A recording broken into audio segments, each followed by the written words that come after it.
On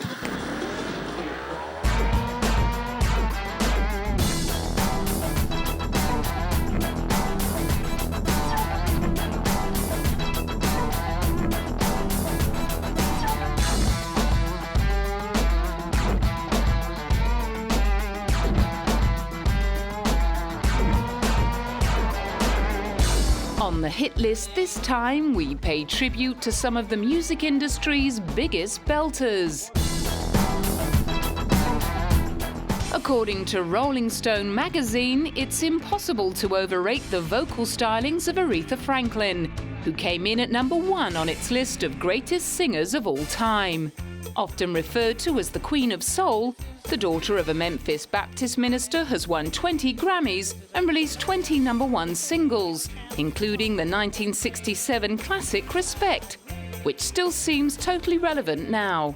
Well, then it was kind of, as you say, a woman's anthem, a battle cry, a mantra. But everyone wants respect. Everyone needs respect, from the young to the very old, and in the middle, male, female. We all want respect, and we all want to be appreciated.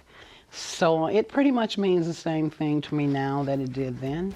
In her late 60s, with Lifetime Achievement Awards coming at her from all sides, Aretha's resurgence in profile started with the 2007 release of a duets compilation, which featured her collaborations with the likes of Frank Sinatra, Annie Lennox, Whitney Houston and Luther Vandross. And she intends to keep singing. Oh, absolutely. Music is my thing. That's who I am. I'm in it for the long run, so I'll be around singing, "What you want, baby, I got it." Since then, she's been named Person of the Year by Music Cares, a Recording Academy charity supporting music education. Well, I think certainly it's distinguishing, and they still appreciate my music, my art, my creativity, and so on. And I'm just thrilled. Just really thrilled. The twice-divorced singer took the opportunity to talk up her brand new album called A Woman Falling Out of Love. Well, we've all been there. Women, men, women. We've all been there. Just a relationship that boded well to begin with, and hit a bad curve, and it was just downhill all the way from there. So that's all it was. And that's what it was about, pretty much. Proving that she was serious about her career revival, the new Aretha was getting in shape and shifting a few pounds. Couldn't be doing better. I've got a new trainer, and she's giving me a lot of good things, really educating me about nutrition and weight loss and how to do it and what this does for you and just all sorts of things. So I'm just making it a lifestyle change now. Mariah Carey is the only singer ever to have their first 5 singles go to #1 in the US. Signed to Columbia Records, she remained the world's biggest-selling recording artist throughout the 1990s. Her songwriting talent, incredible vocal range, and mastery of the so-called whistle register helped yield at least 1 #1 single per year, as well as 4 chart-topping albums. In the year 2000, she wrote songs for several movies and received the Billboard Award for Artist of the Decade. By the time she reached the age of 30, however, the only way was down. Her relationship with singer Luis Miguel was on the rocks, and she started posting messages on her website claiming she was overworked. In 2001, her semi-autobiographical film Glitter and its accompanying album got panned by critics and audiences and won her a Razzie Award. During an appearance on MTV's Total Request Live, she handed out lollies to the audience before launching into a striptease. At her lowest ebb, she signed to Island for just $20 million and embarked on the long, hard climb back to the top. which culminated in the release of The Emancipation of Mimi in 2005. Well received by critics, it became the biggest-selling US album of the year and earned her a Grammy Award. But while everyone was calling her the comeback kid, Mariah was adamant she'd never been away. They can call me whatever they want. I never went anywhere, and my real fans have always been here for me. And you know what? It's a wonderful feeling, and everything I have is because God has blessed me with this, and I'm thankful. And I'll always be grateful for what I have. She followed the album up with the most successful tour of her career and scored yet another #1 hit with her single We Belong Together. It held the #1 position for 14 weeks on the Hot 100, while another single, Shake It Off, sat at #2. The next single, Don't Forget About Us, took her #1 total to 17, equaling Elvis Presley's solo artist record. Undaunted by drawing level with the King, she dared to pull past him 3 years later, after netting an 18th #1 with Touch My Body from her album E=MC², leaving only the Beatles' record of 20 #1s to beat. And honestly, as a female, you know, I feel like it's a very big accomplishment because it's not about competing, but seriously, it is an historic moment because there has never been another female who's done this. So I'm grateful for that, and I hope that young girls out there listening know that obviously anything's possible. You go through ups and downs, but never lose faith and just keep going. Buoyed by her unrivaled success and her 2008 marriage to actor Nick Cannon, she proved her point by putting her Razzie Award behind her and taking another bash at acting. Her change in approach to the task of playing a social worker in Push won the respect of her co-stars, and much to the surprise of the skeptics, she walked away from the role with rave reviews, with one critic branding her performance pitch perfect. As a child, Christina Aguilera's precocious talent allegedly invoked a lot of peer jealousy, and she was teased and assaulted at school to such an extent her family had to move. Thankfully, that didn't shut her up. Warming up by singing the Star-Spangled Banner at local sports events in Pittsburgh, she joined the Disney Channel's new Mickey Mouse Club at the age of 13, along with Justin Timberlake, Ryan Gosling and Britney Spears. She scored her first recording contract 5 years later and released her self-titled debut album in 1999. It spawned the hits Genie in a Bottle and What a Girl Wants. 3 years later, after firing her manager, she shed the bubblegum image and just about all her clothes to promote the release of her second album, the aptly named Stripped. Audiences were shocked by the new raunchy image she flaunted in the video clip to Dirty. Still, the single went on to be a huge hit worldwide, and the second single, Beautiful, ended up earning her a Grammy for Best Female Pop Vocal Performance. In 2006, after marrying music marketing executive Jordan Bratman, she started taking more control of her career and the creative process. Credited as co-writer and executive producer on her third album, the jazz-inspired Back to Basics signaled her transformation into mature artist. With each record, I like to change and challenge myself and evolve into a new thing, a different sound, a different look. And for now, where I went with Back to Basics is kind of taking elements of what I'm inspired by, that's old elements of jazz, blues, and soul music, specifically getting visual influences from the 20s, 30s, and 40s to go along with that old sound and look and feel. So it's a lot of fun. In keeping with the Back to Basics theme, she tried out her new sound and image ahead of the album's release at a secret concert in a small jazz club in London. We chose this place because I think we could set it up with kind of a jazz blues club environment and a vibe. So that's the basic elements that are going into back to basics, old blues, jazz, and soul music. The new mature image met with approval from her die-hard fans. It's changed, but it's quite modern and it's different. At least she's changing with the times. It seems, but some people just stay with the same image all the time. So she's doing all right though. The album's lead single, Ain't No Other Man, won her another Grammy, and Back to Basics went on to become the biggest-selling double album of a female artist. Just 2 years later, after a decade-long career as a solo act, she released her first greatest hits compilation, Keeps Getting Better, a decade of hits. Over the course of his career, Tom Jones has collected enough women's underwear to launch his own line of lingerie. At the height of his career in the 60s and 70s, his stage performances were supposedly so hot and raunchy that his female fans would throw their knickers on stage. Now in his 60s, he's still getting out on the road. I love to sing. The best part of my day is when I'm on stage at night. You know, that's the most exciting part of my day, because you can get rid of a lot of emotion.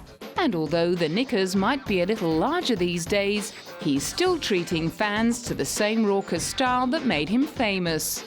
Yeah, well, I've always, I've stuck to my guns. I've always sung the way I wanted to, and I've worked with a lot of different producers to get different sounds, but never changed my vocal style. And thank God it's still being appreciated. Early on in his career, sticking to his guns meant ignoring the advice of one of his idols. Frank Sinatra once told me, he said, you give too much, you're going to lose your voice. I said, it's the only way I know how to sing. After a quiet patch in the late 70s and early 80s, his son Mark became his manager. And in 1987, Tom bounced back into the charts with a cover of the Prince hit Kiss.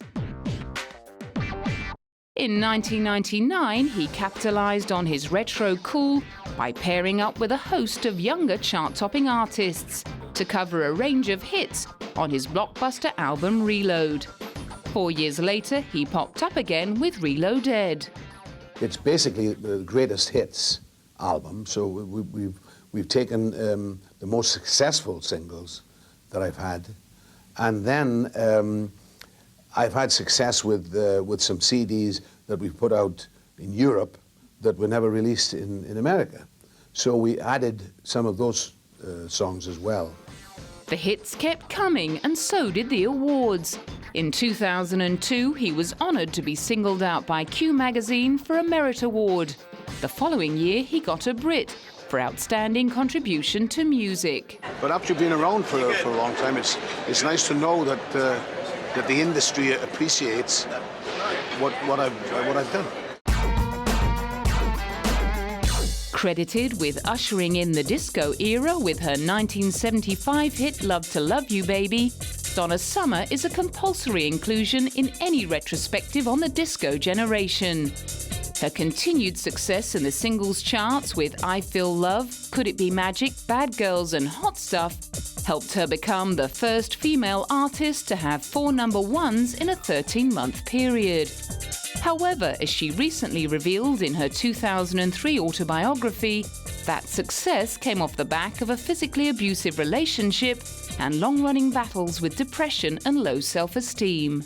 You know, I was going through a lot of adversity right up until that point, and then one day there was a knock at the door and everything changed. And I went from being a victim to being celebrated. And the mental adjustment and the internal adjustment did not follow that quickly. It took me years to bring that other person up to the standard of what was going on in my life. In 1989, her career rebounded with the help of British hitmakers Stock Aitken and Waterman. The resulting album, Another Place and Time, delivered her 14th Top 10 Billboard hit, This Time I Know It's For Real. Almost 20 years later, at the age of 59, she released Crayons, her first new album in 17 years. Trying to say with the word crayons is the analogy that I recorded every song this time is a different color, it's a different flavor, it's in another direction. There are no limits to where I'll go. You know, I have no restrictions, no boundaries. I'm just free. The album debuted at number 17 on the Billboard 200. The single Stamp Your Feet and remix of the song I'm a Fire both went to number 1 on the dance club chart. Crayons also featured Bring Down the Rain, a song she dedicated to the people enduring the tragic conditions in Darfur. You know, I've been very influenced by some of the work that George Clooney has done and other people that have gone into Africa themselves, physically gone there, and have taken up the part of these people that are there. And I just wanted to do something that I felt could assist them in some way musically, and hopefully I will be able to, I plan on dedicating this song, my portion of this song, to the people of Darfur. And now that she's back jostling for chart positions with women young enough to be her daughters, she's just enjoying the ride. I don't really think of myself as ever competing with I mean, they're young. You know, some of them are doing it for the first time. I've been around, once or twice or 3 times. I just, no, I don't feel competitive with it. I'm always rooting for them. And I always, when there's an award to be won, I always pray that God will give it to the person that needs it the most. After saying goodbye to her sisters and the family group the Braxtons, Toni Braxton got her first real taste of success as a solo artist with her massive 1994 hit Unbreak My Heart. Despite the #1 success of her self-titled debut album, which was followed up by 2 more top 10 releases, things didn't go all her way. And in 1998, she found herself facing bankruptcy. The experience made her realize just how lucky she'd been. I think a lot of the things that have happened in my life, I didn't enjoy them. A lot of the accolades I received, I didn't really enjoy them until I felt like they were taken from me, so I was threatened with losing them with the bankruptcy and everything. In the middle of filing for bankruptcy protection from an alleged $4 million debt, Toni took on the role of Belle in the Disney musical Beauty and the Beast on Broadway. The most important thing about doing Broadway is like singing, performing live. It's right there, it's instant feeling. And I haven't toured in a while, so this allows me to get my little, fix. After that, her management negotiated a new $25 million recording contract. And Toni bounced back with her 4th album, More Than a Woman. You know what? I think I'm addicted to singing. It's my adrenaline rush. I love singing. I sing because I love it, not because I have to. And I really think that the talent that God blessed me with, and I get to do it for a living, oh my God, people would love to do that. In 2003, she got to indulge her love of singing on a nightly basis when she signed up to play Aida in the Broadway musical of the same name. I wanted to return to Broadway because I think from the first time doing it, I got a little attachment to it. In 2006, she signed up to perform 6 shows a week at the Flamingo Hotel in Las Vegas. The show proved to be so successful that it was extended for a full 2 years, although she ended up finishing her contract several months early after experiencing chest pains and being diagnosed with angina. Clearly, however, she was fit and raring to go again by August 2008, when it was announced she would be a contestant on the new season of Dancing with the Stars. As a young artist, George Michael rocketed out of the blocks alongside his best friend Andrew Ridgeley as the hairy half of British pop duo Wham. Their first album, Fantastic, went to #1 in the UK in 1983, spawning the hits Wham Rap, Young Guns and Club Tropicana. Their second album, Make It Big, lived up to its name, going over large in the US and turning them into international superstars, just in time for George to start going his own way as a solo artist. His debut album, Faith, spent 51 weeks in the Billboard 100 Top 10, and George embarked on a massive sellout world tour. The cherry on top came in the form of a Grammy for Album of the Year. But at the pinnacle of his chart-topping career, George started to realize that something very important was missing. Huge success and megastar status weren't bringing him happiness, and much to his record company's dismay, he needed to reassess his priorities. On the eve of the release of his 1990 album Listen Without Prejudice, he broke the news to Sony that he wouldn't be undertaking any promotional duties, including appearing in any videos to promote the singles. In 1993, he took on Sony in a lawsuit to be released from his stifling contract. He lost the case and went into seclusion until David Geffen's startup label DreamWorks SKG bought out his old Sony contract, allowing him to start work on his 3rd solo album, Older, which was released to great fanfare and commercial success in 1996. The same year, he started a relationship with former cheerleader coach Kenny Goss, while still trying to keep his homosexuality a secret from the press. But 2 years later, he was involuntarily outed when he propositioned an undercover policeman in a Los Angeles public toilet. Since then, there have been more sex scandals and troubles with drugs. But when he announced his first US tour in 17 years, the fans came flocking. I've been a fan since I was young. I was a young man and been a fan of Wham when they was originally, you know, Wham, Jitterbug, get the Jitterbug. So we heard they're coming in San Diego and we took the drive out. So we're here now and we got our tickets and yeah, we're gonna go see them tonight. And George explained why he'd taken such a big break from touring. Well, really, the 90s was a bit of a disaster for me in so many ways. On a personal level, I don't think I could have toured. Also, I had some physical problems with my back that are now sorted. And I just wasn't in the right state of mind. This last 2 years, I've been touring Europe, and it's been an absolutely incredible experience. And I'm sure America is going to be amazing. According to the Guinness Book of Records, she's the most awarded female artist of all time. But Whitney Houston has mixed feelings about being labelled a diva. It's a very, very funny word. It can mean prima donna or goddess. You know, any given day you can be either or. I don't know. I'm Whitney. If diva is the word, and if that's what I am, and if I'm at the top of my class, if I'm the #1 diva, I'm fine. If I've got to be #2, I ain't cool with it. The goddaughter of Queen of Soul, Aretha Franklin, she signed a recording contract with Arista at the age of 19 and went on to release the biggest-selling debut album of all time. The Greatest Love of All sat atop the Billboard 200 album chart for 14 consecutive weeks. Her second album, Whitney, was another smash. And in 1990, she put paid to her good girl image by hooking up with Bad Boy New Edition singer Bobby Brown, who already had 3 children and a tidy police record. They were married in 1992, and Whitney gave birth to their daughter Bobby Christina the following year. At the height of her success, she went on a concert tour of South Africa.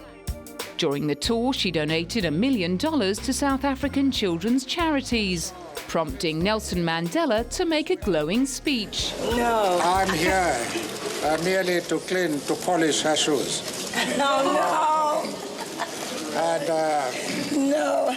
she is one of the priceless jewels of the anti-apartheid struggle. It was all a bit much for the emotional star, whose personal life and marriage to Bobby were becoming the subjects of increased speculation, thanks to her erratic behaviour and dazed public appearances. She started turning up late for photo shoots and recording sessions, as well as cancelling concerts and interviews. Whether she liked the diva tag or not, it stuck. When she did turn up for shows, her shockingly skeletal frame had commentators worrying about her mental and physical health. In early 2000, she and Bobby were found to be carrying ½ an ounce of marijuana at Hawaii Airport. Her spiralling drug abuse led to a trip to rehab, although she checked herself out after only 5 days, claiming she felt claustrophobic. The following year, she went back and stayed the course, and finally filed for separation from Bobby. Their divorce went through 6 months later, with Whitney winning full custody of Bobby Christina and heading straight back to the studio. As if she'd just emerged from a bad dream, her aunt Dionne Warwick was insisting that Whitney's life and career were finally back on track. She's doing great. And she's in the studio recording. We've just finished a family project with my entire family, inclusive of her, on a song called Family Comes First. And she's singing brilliantly. Of course, she looks fabulous. What more do you want to know?